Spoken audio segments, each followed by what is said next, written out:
घरफोड्या केलेल्या होत्या। आमच्याकडे काही फुटेज होते, त्या फुटेजच्या आधारावर त्याला व्हेरीफाय केलं आणि नंतर ते कन्फर्म झाल्यानंतर आम्ही त्याच्यामधून त्या 3 घरफोड्या आणि अंबड पोलीस स्टेशनच्या हद्दीमध्ये त्यांनी 2025 मध्ये घरफोडी केली होती। अशा 4 घरफोड्या आणि एक मोटरसायकल आतापर्यंत त्याच्याकडून आम्हाला उघडकीस आलेली आहे। घरफोडीमधला जो मुद्देमाल आहे अंदाजे 20 ग्रॅम आहे, 20 ग्रॅमच्या आसपास आहे। एक मोटरसायकल 220 पल्सर आहे, नवीन गाडी आहे, ती त्याने चोरी केल्याची कबुली दिली। ती अंबड पोलीस स्टेशनच्या हद्दीमधूनच चोरी केलेली आहे त्याने।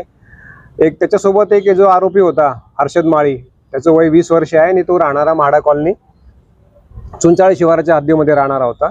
त्याला अटक करण्यात आलेली आहे। एक विधी संघर्षग्रस्त बालक ताब्यात आहे, त्यांच्याकडे चौकशी चालू आहे। त्यांची मोडस ही त्यांनी हे दिवसा जे घरं बंद असतात तर त्या बंद घरं हेरून त्यांनी ते लॉक तोडून त्यामध्ये प्रवेश करून सदरचा मुद्देमाल त्यांनी काढलेला आहे। अंबड पोलीस ठाणे हद्दीमधील एक घरफोडीमधील काही कॅश पण रिकवर झालेली आहे, जी त्यांच्याकडे मिळून आलेली आहे आणि त्याचप्रमाणे चांदीचे काही दागिने आहेत, तर ते दागिने मिळून आलेले आहेत। 4ही घरफोडींमधील गेलेला संपूर्ण मुद्देमाल हा रिकवर करण्यात आलेला आहे आणि 5वा जो आहे गुन्हा मोटरसायकल चोरीचा, त्यामधले पूर्ण मोटरसायकल आणि ते सगळे हस्तगत करण्यात आलेले आहेत। टोटल 5चे 5 गुन्हे उघडकीस आलेले आहेत।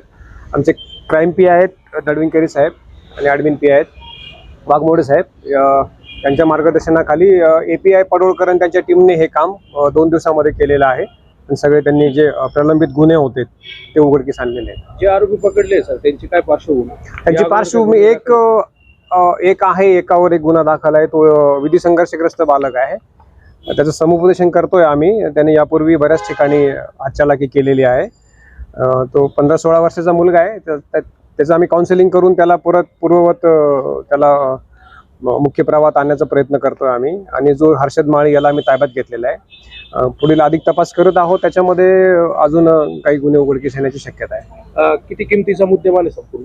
हा 5.5 लाखापर्यंत गेलेला आतापर्यंत, अजून उघडकीस येऊ शकते।